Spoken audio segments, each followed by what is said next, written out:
সামান্য নারীর জন্য তুমি আমাকে এতটা তুচ্ছ করলে? তোমার সহোদরাকে?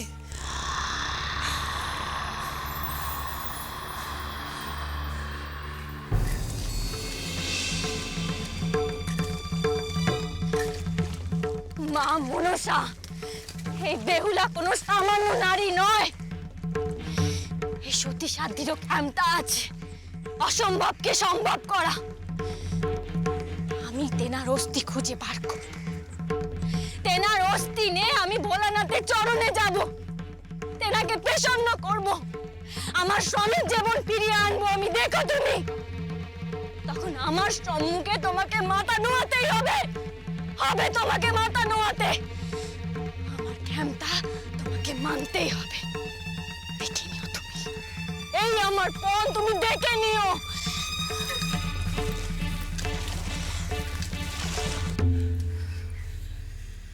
একটা কথা স্মরণে রেখো পদ্মাবতী, যাকে তুমি সামান্য মানবী বলছো সে কোনো সামান্য মানবী নয়। সে তোমারই মহিমা প্রচার করার জন্য এই মর্তলোকে জন্মগ্রহণ করেছে। ভুল,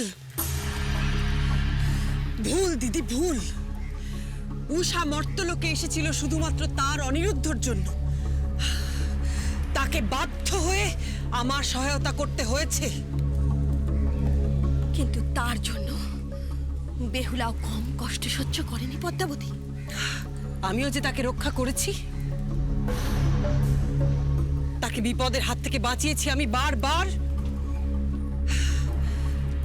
দিদি, এক সময় তুমি আমাকে বলেছিলে আমারই কারণে বেহুলার মহিমা প্রচার হচ্ছে। স্মরণ করো সে কথা, স্মরণ করো। আমি দীর্ঘদিন ধরে তোমাকে সাবধান করে চলেছি পদ্মা। লোকে চতুর্দিকে বেহুলাকেই চমৎকার ঘটাতে দেখছে। কখনো কখনো মরা মানুষ বেঁচে উঠছে, কখনো গ্রাম ভস্ম হতে দেখছে।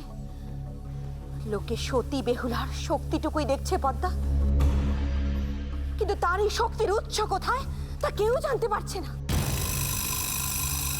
তুমি আমার বিরুদ্ধে গিয়ে বেহুলার সহায়তা করেছো, কিন্তু সে কি একবার, একটি বারের জন্য তা স্বীকার করেছে? না, তার দর্পই তার জীবনে এত বিপত্তি ডেকে এনেছে। সে মনসাকে অস্বীকার করেছে। আমার রোষের হাত থেকে তাকে কেউ রক্ষা করতে পারবে না, তুমিও না। আমি তোমাকে একটা কথা স্মরণ করিয়ে দিচ্ছি পদ্মাবতী, বেহুলার কাছে আমি চিরকৃতজ্ঞ। সে আমাকে দেবী পার্বতীর রোষের হাত থেকে রক্ষা করেছে, সুতরাং তার প্রতিদান আমি দেবই। আমিও দেখতে চাই এই মহেশ্বর কন্যার নীতি বেহুলাকে শঙ্কর তনয়া মনসার কোপের হাত থেকে রক্ষা করতে পারে কি না। আমি তোমাকে আবার নিষেধ করছি পদ্মাবতী, বেহুলার চলার পথে নতুন কোনো বাধা বিপত্তি সৃষ্টি করার চেষ্টাও তুমি করো না।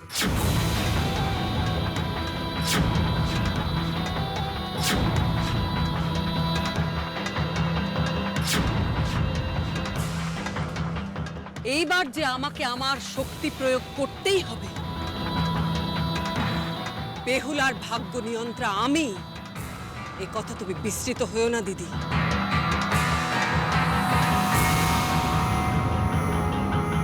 আমার অভিশাপে তার জীবনে নেমে আসবে অথই দুঃখ। তোমার এই অঙ্গীকারের পর আমি যে আর স্থির থাকতে পারবো না, এক মুহূর্তও নয়।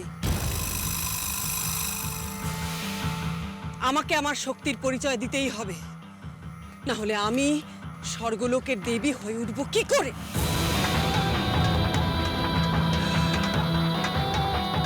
তুমি ঠিক করলে না দিদি,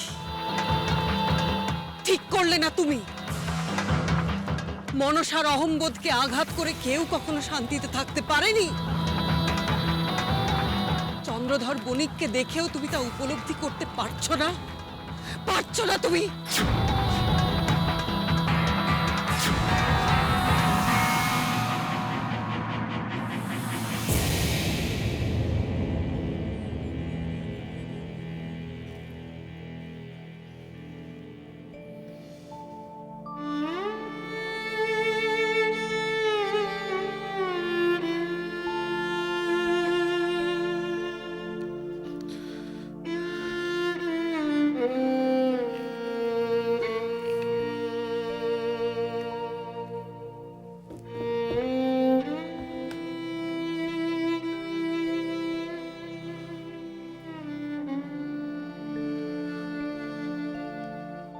তোমার মন্দিরের একই দশা।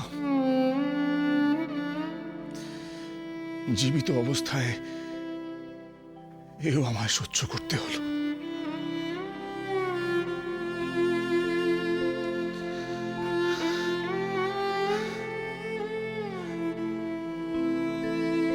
ওই শাহুকারকে আমি বলপূর্বক বিতাড়িত করতে পারতাম মহাদেব, কিন্তু আমার যে আর সে অবস্থাও নেই।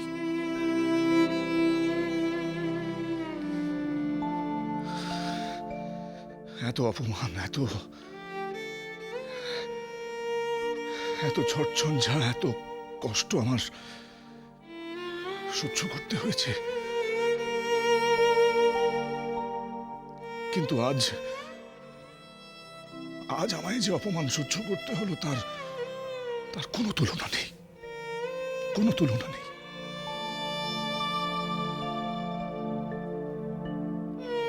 আমি শপথ করছি মহাদেব, তোমার সম্মুখে দাঁড়িয়ে আমি শপথ করছি মহেশ্বর, যে নাগিনীর চক্রান্তে আজ তোমার অবমাননা হলো তার সম্মুখে মাথা নত করা তো দূরস্থান, তার অস্তিত্বের কোনো চিহ্নই আমি রাখবো না। কত ক্ষতি, কত অপমান সে আমার করতে পারে করুক, তোমার ভক্তকে সে টলাতে পারবে না, কিছুতেই না। আপনার মান মর্যাদা সবই তো গেছে, কিছুই তো বাকি রাখেনি আপনার ভোলা মহেশ্বর। যেটুকু বাকি আছে এখন তাও যাক।